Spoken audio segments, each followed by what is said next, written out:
and was founded in, well, it was founded in 1926 when old man McDonald passed away and left all this money to the University of Texas to erect a telescope big enough, as he put it, to peer into the very gates of heaven to see if there was anybody there.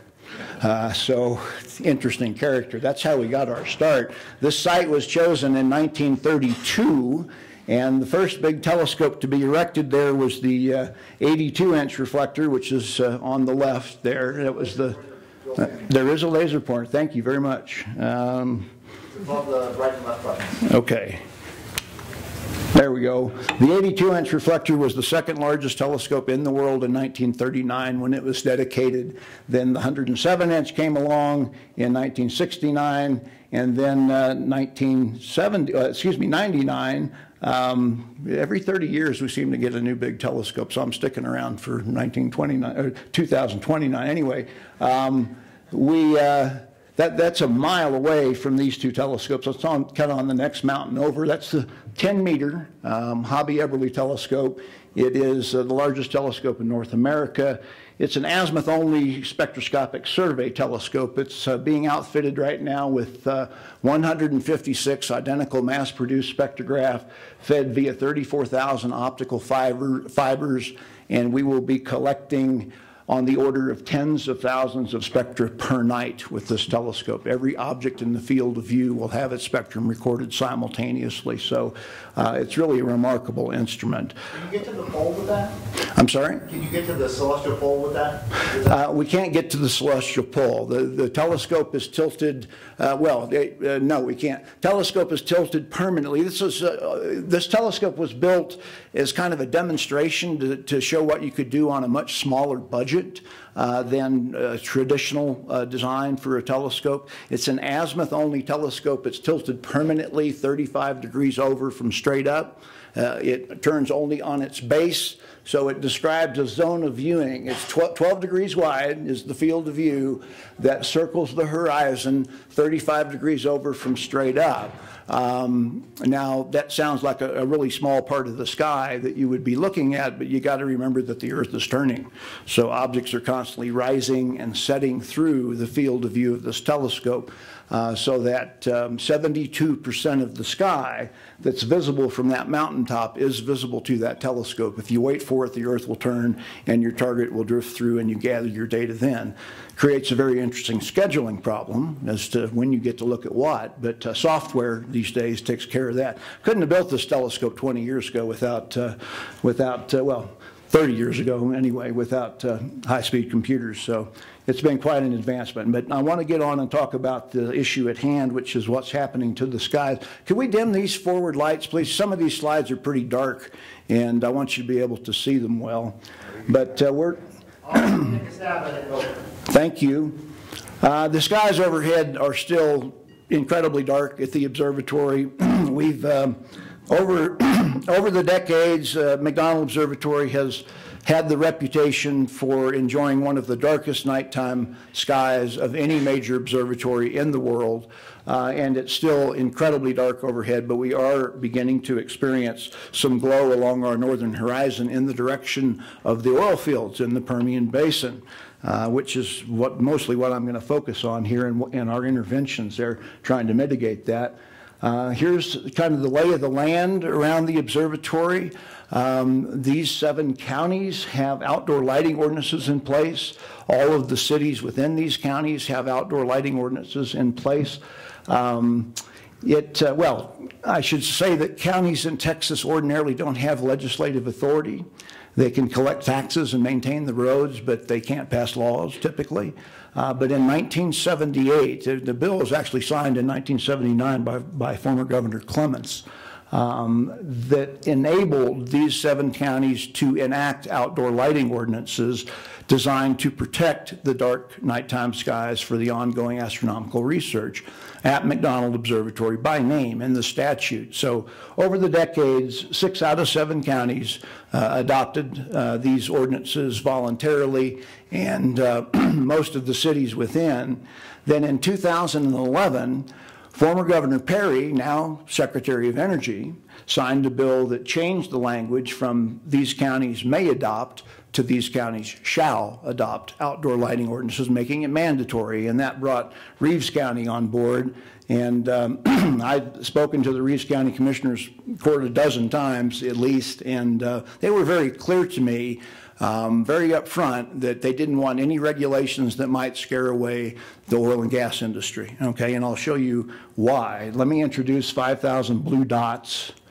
They represent 5,000 drilling permits let by the Texas Railroad Commission, which is the regulatory authority for oil and gas industry in the state of Texas. And, they signed on, so now we have all 7 counties. It's 28,000 square miles of area, 18 million acres. It's the largest piece of land that I'm aware of in the world whose skies overhead are protected by law. And in all fairness, I need to say that I don't believe, but this is over 5 years, up to 2014. I'll add in the stuff that brings it up current to 2018 here in a second. But I want to say that in 2014, I don't believe that any of the oil and gas operators who received these permits to explore for oil and gas in the 7-county region were aware that these counties had lighting ordinances. I don't believe that the Railroad Commission was aware that these counties had lighting ordinances, because it was just such a unusual thing for a county to have an ordinance in place for anything, excuse me, in the state of Texas. So they're aware of it now. We've managed to get it on the radar screen. I mean, lighting in the oil and gas industry, how they light their nighttime activities is really low on their list of things that they consider when they go about their business. But we have managed to put it on their radar screen. Now, again, I'll introduce, here's the sky. This is from the original World Atlas of Night Artificial Sky Brightness, if I got the title right, close, that was published in 2001 using satellite data from 1997 that's been crunched through some software that draws in these sky glow contours. So that, you know, in the center of downtown El Paso, you're lucky to see a half a dozen stars on a good night. You get out into the dark green areas and you might begin to see the Milky Way again if you know where to look. But this is a 97, and as most of you know, the New World Atlas of Artificial Sky Brightness was recently published in 2016 using 2014 satellite data. So let me just blink this. This, by the way, is Midland, Odessa, and the city of Pecos, which is kind of the belly of the beast for us. As far as oil and gas, but check out from 97 to 2014. Yeah, that's a good response. That's not population growth. That's all oil and gas activity. That's Permian Basin, okay, and it extends on up into southeastern New Mexico. We're working with them too, or trying to. You notice also that the observatory still remains in a relatively very dark spot. What we're seeing is down low on the horizon. But again, let me add in the additional 5,000 or so permits that were let from 14 to 18. And you can see that the activity's picked up and it's getting closer to the observatory. One company in particular, Apache Corporation, which has been very helpful, and I'll show you some examples of their lighting practices that they've adopted at our urging, they identified a new field to explore for oil and gas in southern Reeves County. It puts it down closer to the observatory. You know, most of the activity had been centered up around Pecos, and they're now exploring down near Balmorhea and have a lot of activity going on there, which is bringing it really close to home. It's very troublesome because of this. Well, most of you are familiar with the nasty little rule in physics about the propagation of light called the inverse square law, right? You move a light source twice as far away, it appears 4 times as faint. 3 times farther away, 9 times as faint, inverse square. And the reverse is true also. If you move a light source twice as close, it will appear 4 times brighter. So, for example, if you have a light bulb, this is the glow we see from the Permian, by the way, this dome of light right here, and you can see the sky overhead is still very dark. But anyway, if you had a light bulb out at Pecos, 60 miles away, move the same light bulb to Balmorhea, 30 miles away, it would appear 4 times brighter. Hence the sense of urgency on our part as this activity draws closer. This is a nice photo of the 10-meter, the Hobby-Eberly telescope. Polaris, the North Star, right there. As the shutter was opened to take this picture, the stars left nice trails. So that's looking true north. So just looking a little bit west of north, you can see clouds silhouetted dark against the starry sky. And looking to the north-northeast toward the Permian Basin, you can see the clouds illuminated from below. And you can also see that it's still concentrated really low down toward the horizon. So the skies overhead are still incredibly dark. Now, we set about to measure and quantify and keep track of how the sky glow was changing, and adopted the all-sky photometry system from the National Park Service. Dan Dorisco had not retired from the Park Service for more than about a month before we had him under contract to replicate the system for us, so we could keep track of what was going on.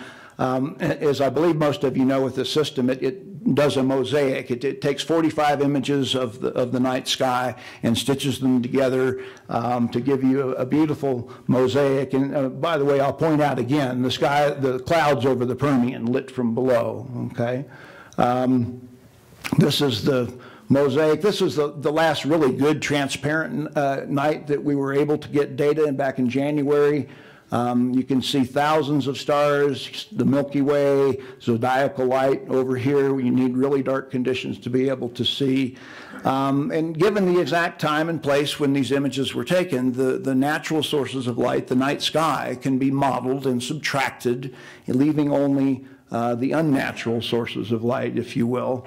And for most of the history of the observatory, for 70+ years, the brightest thing in our sky, apart from the sun and the moon, the brightest source of light pollution was El Paso Juarez. All right. Now you can see that it is swamped by the glow from the Permian Basin, and you can also see that the glow, the artificial light sky glow, does not go above 30 degrees above the horizon. At least it didn't as of January when this data was collected. But again, there's a concern that it will grow if oil and gas activity continues to increase and draw closer to the observatory. These are the data points we've gathered. We borrowed a system back in 2015, got our first data set, and then, as I said, we've replicated the system. And I didn't put a trend line in there on purpose. I'll just let you guys have a look at the data points. This is percentage above natural background, okay, the all sky average. Now that's averaged out over the entire sky. We've gone from about 14% above a naturally dark nighttime sky to hovering around 30% above a naturally dark night sky. But again, that's all concentrated low on the horizon. These points are averaged out over the entire sky. So this line is very critical for us. One of the things that the 10-meter telescope is doing is an experiment to study dark energy.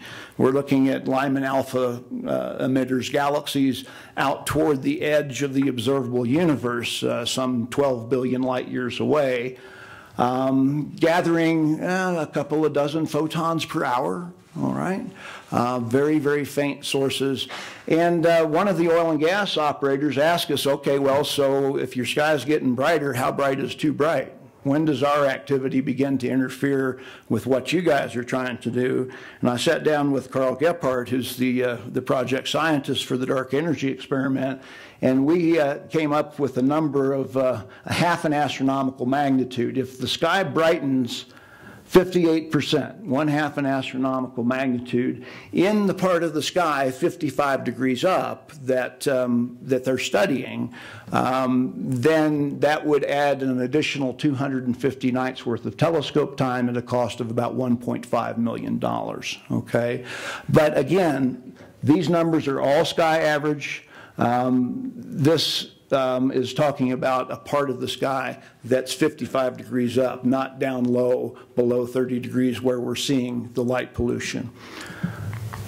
So we reached out to oil and gas, and for the longest time, starting around 2012 or so, I just basically attended an alphabet soup of every oil and gas trade convention I could get my foot in the door at, and walked the exhibit hall and introduce myself as an astronomer, and people would look at me kind of silly, and I would say, well, can I show you some pictures, and break out my little laptop and describe you know, what good lighting looks like, focusing on the good lighting, by the way. Finally got an introduction to the president of Pioneer Energy Services, Stacy Locke, a wonderful fellow who has a ranch out near Marathon, Texas, down by the Big Bend National Park. And he will wax poetically about, you know, the sea of stars and being able to see the Milky Way horizon to horizon. And he said, you know, that's worth protecting. Here is our fleet of drilling rigs. See what you can do about the lighting. Okay, so I won't go into the weeds on this, but basically they had lots of unshielded lights producing a lot of glare. There were complaints by rig crews. In fact, one rig crew, one rig hand, the driller actually took a sock or a rag and stuffed it up into a light fixture so as to knock down the glare. We found that the manufacturer of those light fixtures actually offered retrofit shields, and we put them on the rig, and at Pioneer's expense, by the way. It's basically just a demonstration project on one oil rig. We were able to show that we could improve visibility, increase worker safety on site by shielding the lights and getting the glare out of workers' eyes. And the light that was being wasted up into the sky is put down onto the work site, so they had better visibility. That's real crucial to this. We'd be in a world hurt if we were trying to promote lighting practices that in any way would endanger or reduce the level of visibility on the work site. So we're very fortunate that good lighting makes for better visibility, right? So here's a side-by-side comparison of one of their old rigs that's since been auctioned off and is operating in northern Mexico right now, as I understand it, and one of the new rigs that they added with these full cutoff high bay LED fixtures. Now, we weren't able to convince them at that time to use the lower color temperatures. These are very, very hot, 6,000 degrees Kelvin or so. The traditional wisdom in the oil and gas industry is just bring as much light to bear as you can on nighttime activities. Just make it like daylight, okay? And we have been able to convince them through demonstration projects like this that that's not necessarily the best approach. But we have gotten the lower color temperature in the mix now, and a lot of companies are using it, as I'll show you. Another demonstration project we did was with this gas plant. Some of you may recognize the skyline in the background as Guadalupe Mountains. It's a national park. Anyway, they had dozens of these poles with these, with these 150-watt metal halide floodlights all aimed up at high angles, lighting up the desert for miles around. And shining a lot of light into the sky, and we suggested, again, for just a demonstration project to aim the lights down, not replace them, just get a bucket truck and a wrench and get up there and aim the lights straight down. And oh, by the way, if you don't like the results, put it back the way it was, okay? Being as non-threatening as possible. And lo and behold, they found, to their surprise in some cases, that all of the light that had been shining around the desert, lighting up the countryside, and all of the light that had been shining up into the sky was now down on their work site. And they had less glare in their eyes, so they left it the way it was. Now, given these and several other demonstration projects in the field, where we actually were able to make changes to lighting practices in the field, we approached the Oil and Gas, the Railroad Commission, the Oil and Gas Regulatory Agency in Texas. This is the summary sentence. They sent out a notice to operators reminding them of the presence of McDonald Observatory in an area that was protected by law, by county lighting ordinances. And, you know, when the oil and gas industry in Texas hears something like increased worker safety from the Regulatory Commission, that gets their attention, all right? So we got this issue on the radar screen. We approached the Permian Basin Petroleum Association, which is the largest oil and gas trade organization in the country, some 900 members. And they worked with us to publish a set of recommended lighting practices, a document which, by the way, we borrowed much of the language from a BLM document on reducing visual impacts of renewable energy facilities. But the I wouldn't change much in the language. It was really good language. I was glad I didn't have to start from scratch and write it all over. So we're very thankful to BLM for that. But originally, the document only had these two logos, these two authors, if you will, endorsing the practices. Texas Oil and Gas Association, Texoga, got word of what we were doing, got wind of it, and said, we'd like to play too. Can we sign on? Can we endorse them? Which they did last year. And then just 2 weeks ago, we learned that the American Petroleum Institute has also endorsed the practices. So we've added their logo and their president's signature to this document. So that is really good to have. It's posted at McDonald Observatory's website, by the way. If you go to mcdonaldobservatory.org, and go to our Dark Skies Initiative page, it's kind of a one-stop shop for all the efforts and publications and so on with oil that we've published in our work with oil and gas. So encourage you to go visit there. Apache Corporation, which I mentioned before, I spoke to their operations team in Midland. I spoke to their management team in San Antonio. I spoke to their executive office suites people in Houston. And I convinced them that, you know, this is such a very visual topic. Having a written document is one thing, but being able to show people is another. So they helped us produce a complimentary video to go along with the written document, which is all the link to that video. It's on McDonald Observatory's YouTube channel, but a link to that video is also on our Dark Skies Initiative website at the observatory. So that was really helpful. So it's basically just me doing a similar presentation to this with some lighting demonstrations and some imagery to show them side-by-side comparisons. One of the main things, the first order problem, as most of you know, with light pollution is to keep the light out of the sky. So full cutoff is the first really major recommendation.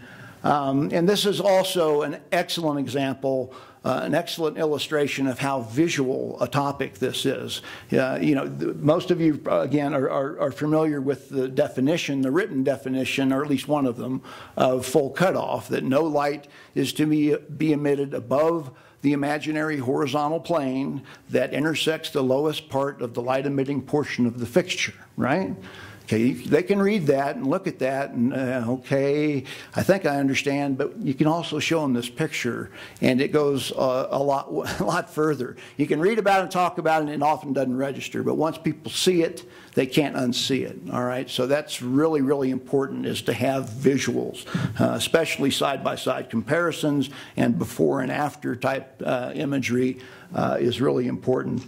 Second order problem is intensity and also color temperature. The recommended practices ask no more than 3,500. They didn't want to go as low as 3,000 degrees Kelvin, so it's no more than 3,500, 3,000 degrees Kelvin or less preferred. All right, that's the language they finally agreed to. Hey, hello, here we go.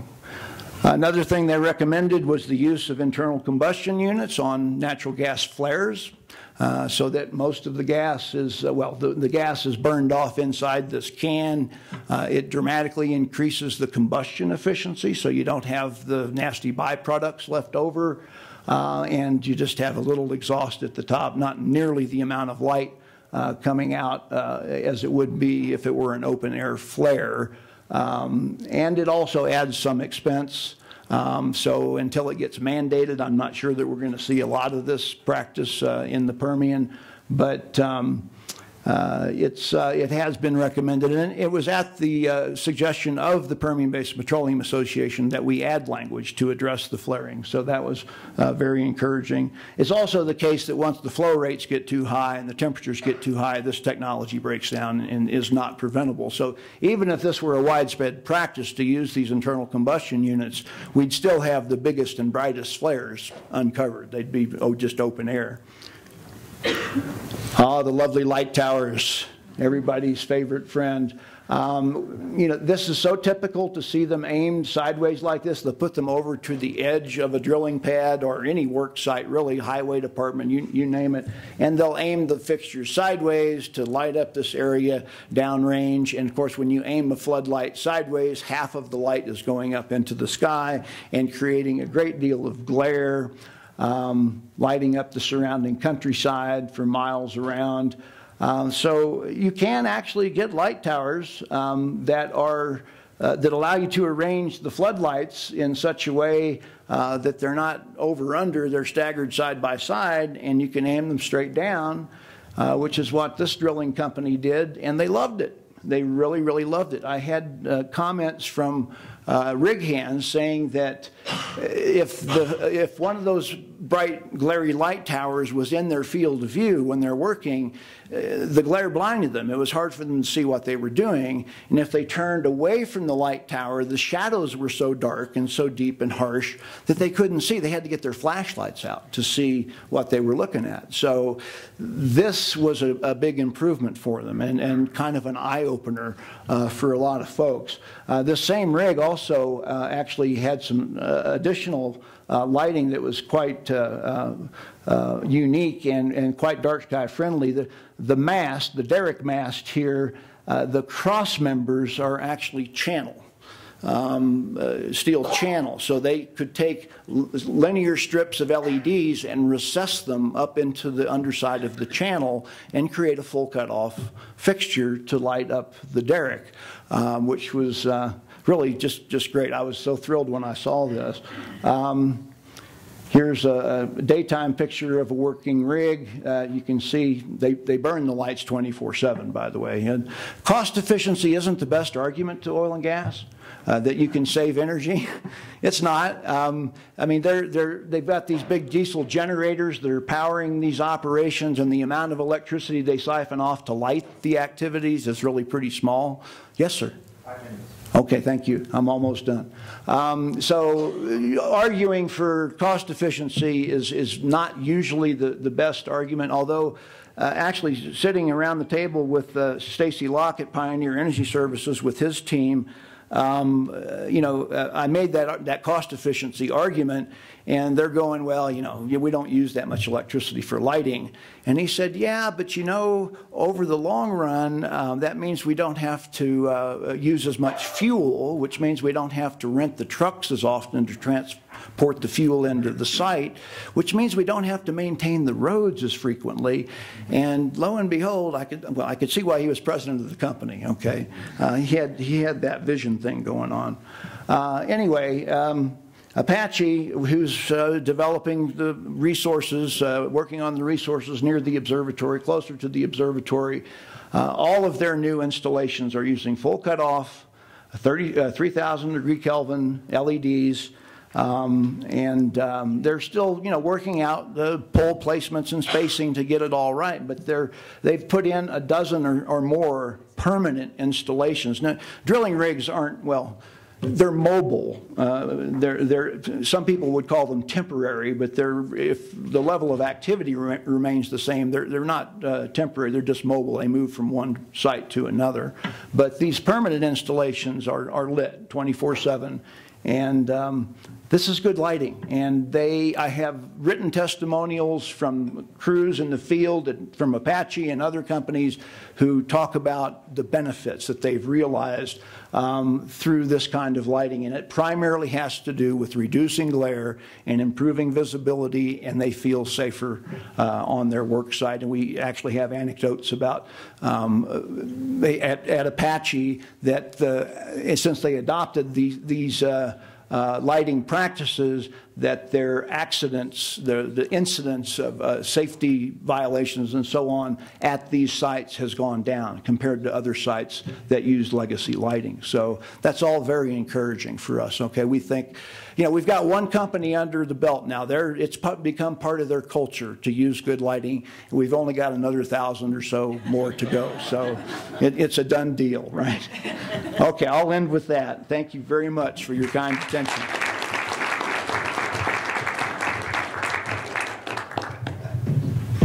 One down, 999 to go. Great, Bill. All right, so next up is Andreas Hanel from Dark Sky, Germany. Works that address social, economic, environmental, and cultural implications of unsustainable development. This presentation explores the connections between dark skies and sustainability and the value of nature-based tourism and recreation industries. I will also identify efforts within the tourism industry to combat the negative and improve the positive benefits of tourism. The importance of sustainable tourism was highlighted in 2017, where the United Nations designated the International Year of Sustainable Tourism for Development. And during that time, they talked about sustainable economic growth, social inclusiveness and employment and poverty reduction, resource efficiency, environmental protection and climate change, cultural values, diversity and heritage, and mutual understanding of peace and security. The focus of 2017 was the result of the adoption of the Sustainable Development Goals in 2015 by the United Nations.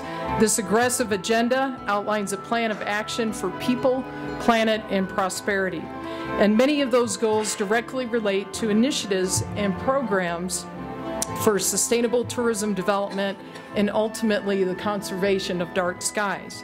These include Goal 3, which is good health and well-being, Goal 11, which is focused on sustainable cities and communities, Goal 12, which is on ensuring sustainable consumption and production patterns, and Goal 13, which is focused on climate action,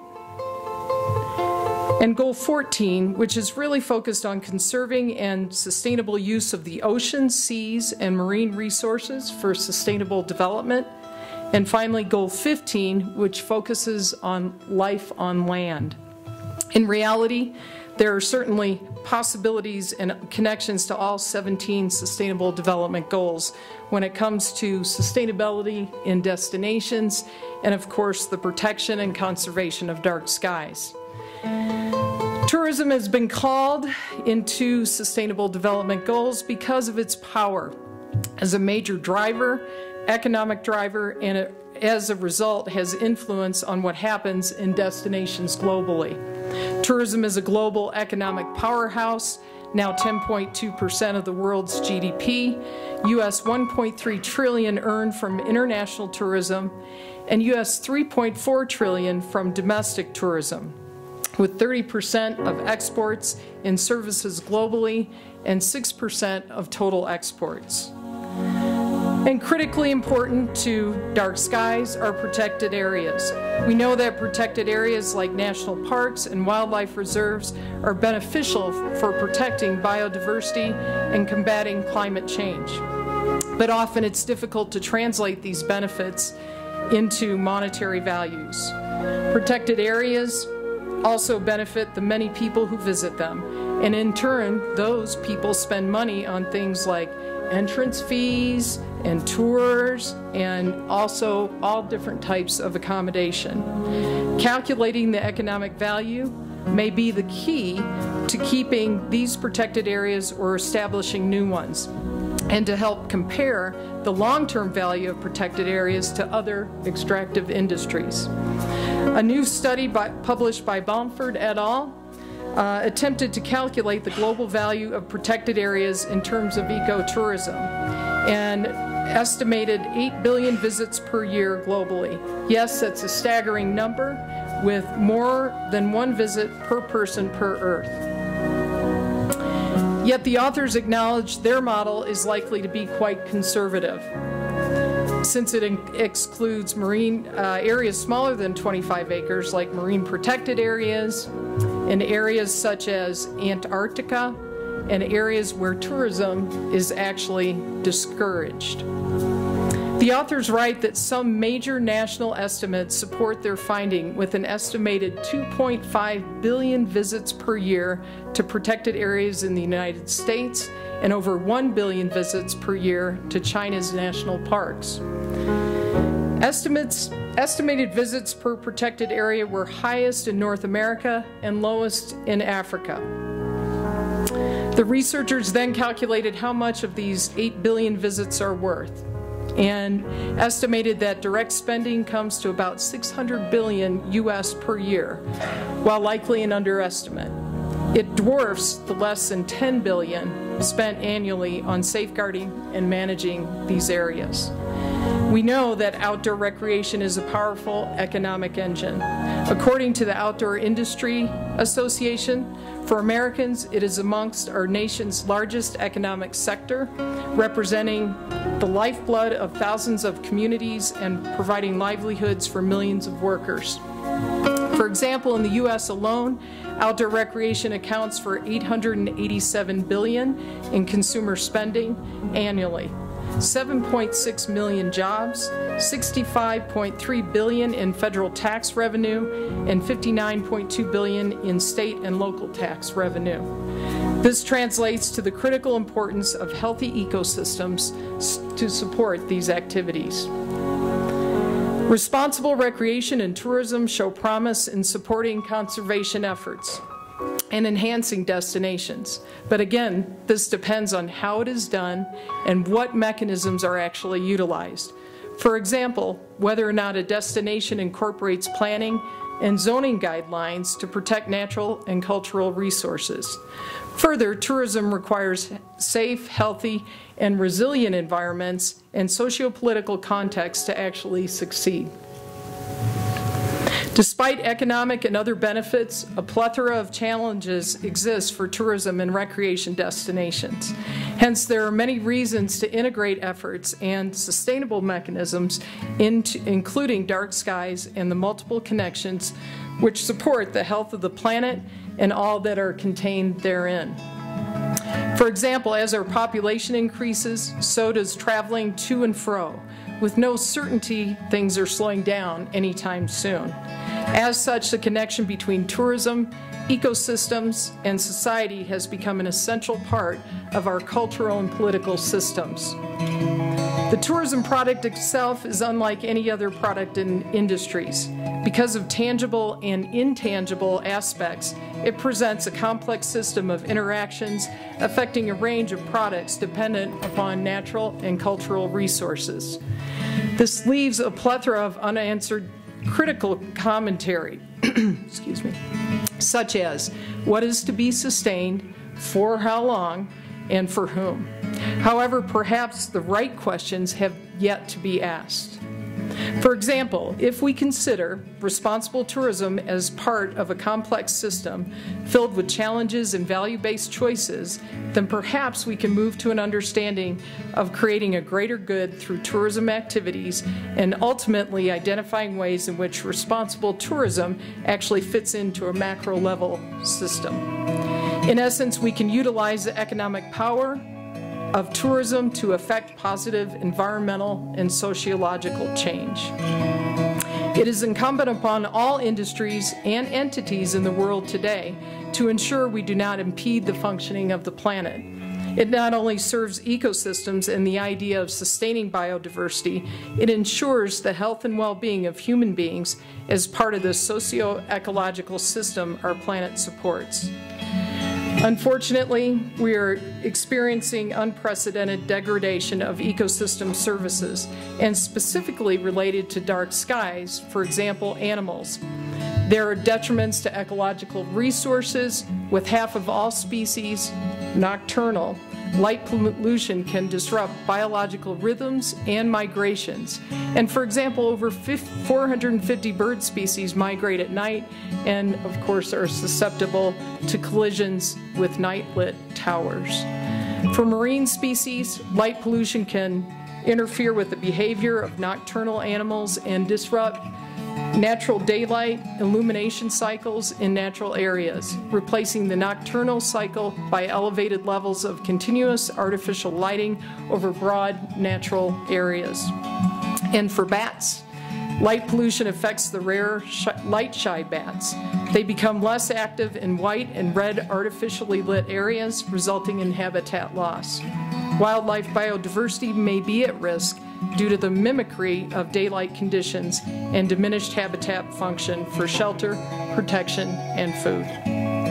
And yet dark skies provide increased value in destinations in significant ways for recreation and tourism alike. Culture remains a significant part of an authentic tourism experience. As cultures are being absorbed by those more dominant, we become more homogeneous in our views. Losing cultural diversity and the unique wisdom it invokes erodes the richness of our ethnosphere and potential insights that diversity provides us all. While we may see the same stars, it's their unique cultural organization against the backdrop of the night sky that helps define us.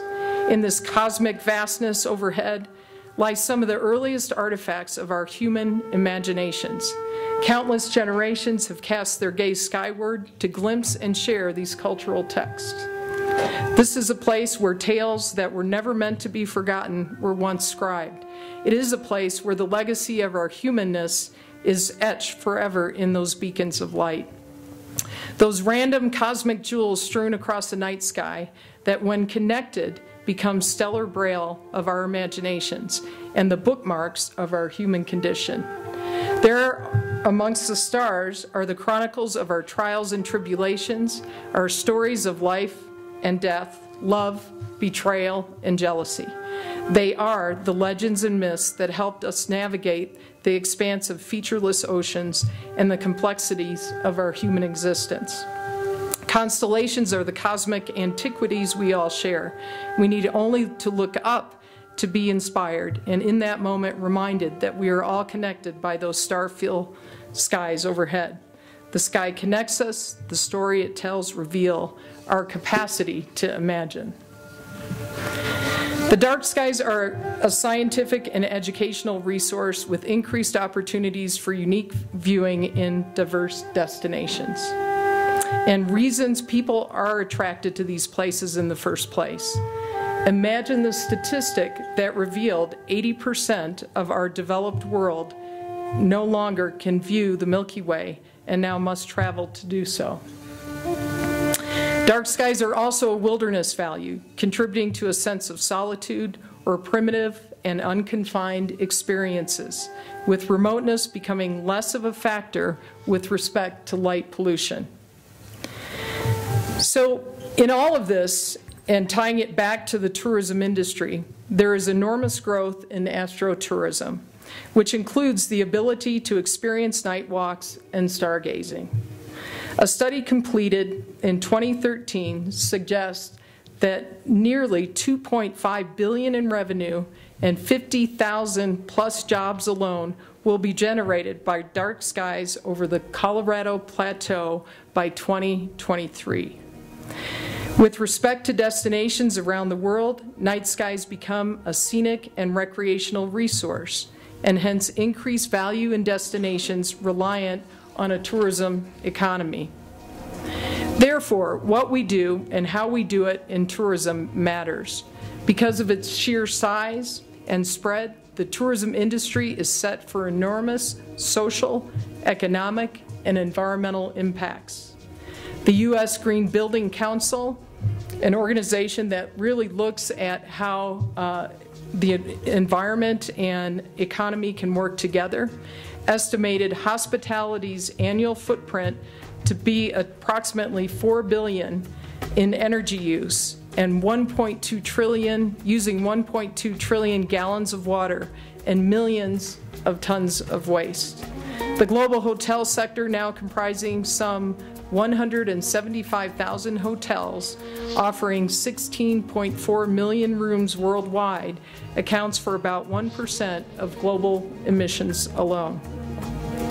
Fortunately, to drive responsible tourism, the hospitality industry is a very competitive marketplace, and sustainability is now increasing mainstream, with social and environmental responsibility becoming more of a focus within the corporate world.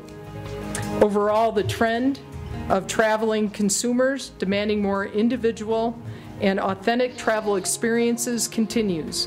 There is growth in adventure and experiential travel, blending physical adventure with wildlife and nature, providing the features people seek worldwide. Travel consumers are increasingly expecting sustainability options to be available throughout all aspects of their tourism experience. Moving forward, travel and tourism experts agree consumers will seek new and more authentic experiences and more interaction with local communities. The Green Economy Report suggests the world is moving towards a new economic paradigm, one that moves away from the current allocation of capital to one that considers environmental risk, ecological scarcities, and social disparities. Such a model will likely affect sustainability of destination development. While tourism presents an opportunity to address sustainable development goals, as we all know, there are also distinct challenges that need attention. I will now introduce what I believe has been and will continue to be a significant driver in addressing challenges to responsible tourism within destinations, the Global Sustainable Tourism Council's criteria for sustainable tourism. The GSTC was created in 2008 with the support of various UN organizations, including the United Nations Environmental Program, World Tourism Organization, and United Nations Foundation. The GSTC establishes and manages global destination standards known as the GSTC criteria for destinations and industries. The GSTC criteria are organized around four main themes: effective sustainability planning, maximizing social and economic benefits for local communities, enhancing cultural heritage, and reducing negative impacts to the environment. The criteria are the minimum requirements for tourism businesses and destinations in order to help protect and sustain natural and cultural resources and to help ensure tourism meets its potential as a tool for conservation and poverty alleviation. A key role for the GSTC is to define and facilitate the adoption of the criteria as universal principles and develop a common language to promote sustainable tourism. The GSTC criteria are part of the tourism community's response to the global challenges of the United Nations Sustainable Development Goals. Poverty alleviation, ensuring sustainable consumption and production patterns, and environmental sustainability, including climate change, are the main cross-cutting issues that are addressed through the criteria. The development of the GSTC criteria are guiding tourism toward a responsible future in several ways. First, the criteria are used in many ways to assist the development and management of a responsible tourism program in destinations. They can serve as guidelines for travelers and providers in choosing suppliers and sustainable tourism programs. They serve as common denominators for media to recognize sustainable tourism providers. They help certification and other voluntary programs ensure that their standard meet a broad accepted baseline. They offer government, non-government, and private sector programs a starting point for developing sustainable tourism requirements. And they also serve as baseline guidelines for education and training bodies such as hotel schools and universities. The GSTC developed the destination criteria to really apply to tourism locales broadly all over the world. Destination stewardship is a process by which local communities, government agencies, NGOs, and the tourism industry take a multi-stakeholder approach to maintaining the cultural, environmental, economic, and aesthetic integrity of their country, region, or town. In other words, to ensure that the destination retains and enhances the distinctive attributes that make it attractive and beneficial to tourism.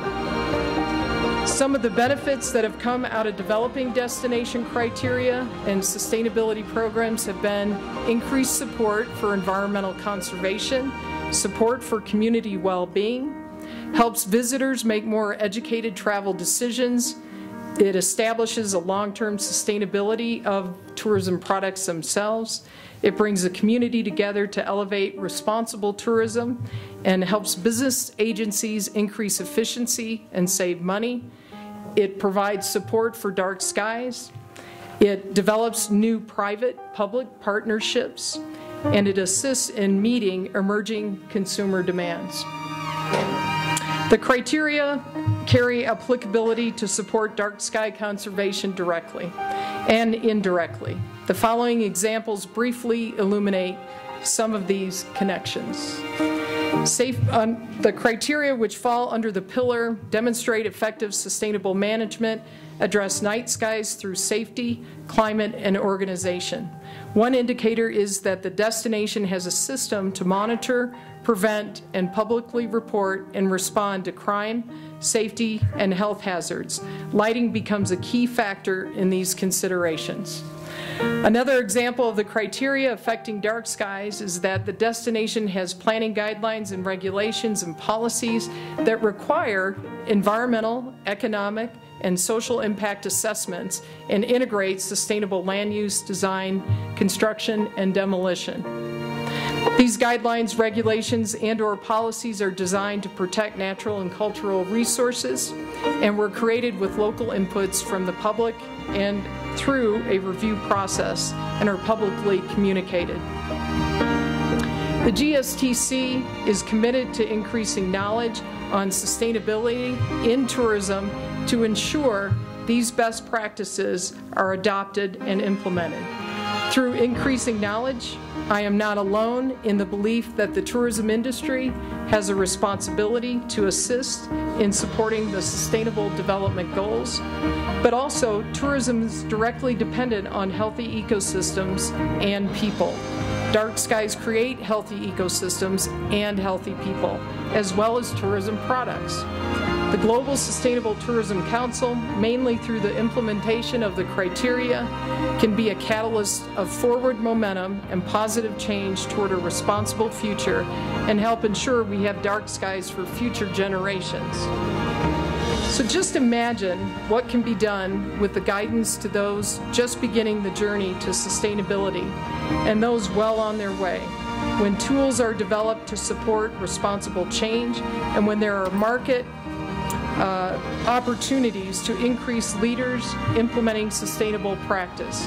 Just imagine when a community business of architects work with conservation, tourism and historical groups work with design masters to ensure that lighting supports sustainable destination management.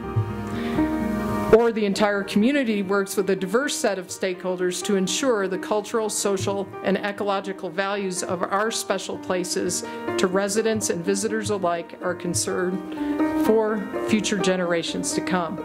There are endless possibilities for an amazing future. Thank you so much.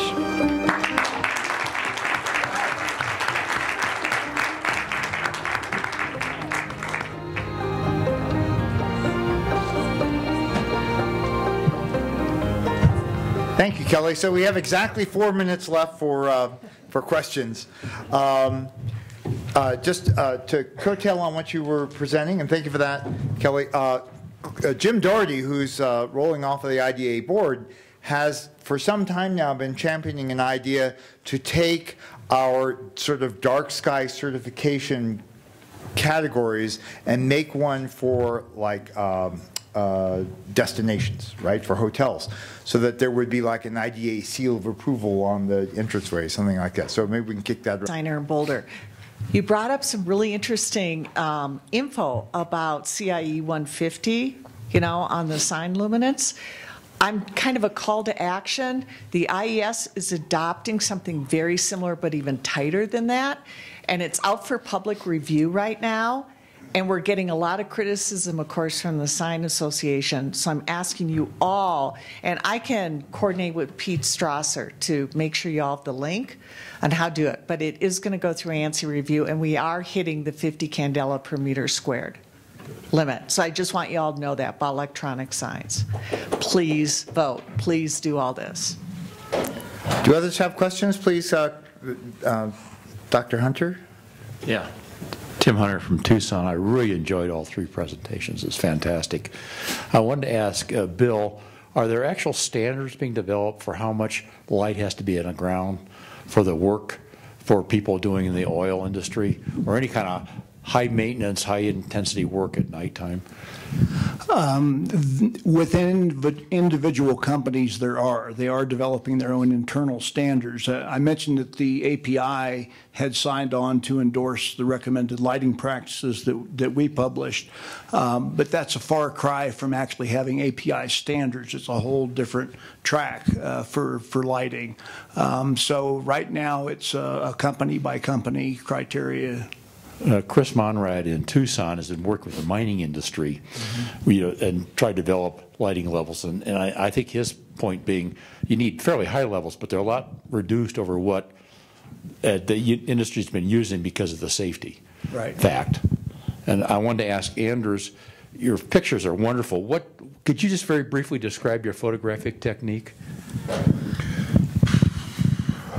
I try to take always the same exposure times, so the pictures are taken with the Canon 6D with the fisheye lens, 8 millimeters, and I typically take 2 or 4 minutes exposure, but guided. So I not just put it on a tripod, but I use a skywatch or something like this to guide, because I want to have points as the stars, not trails.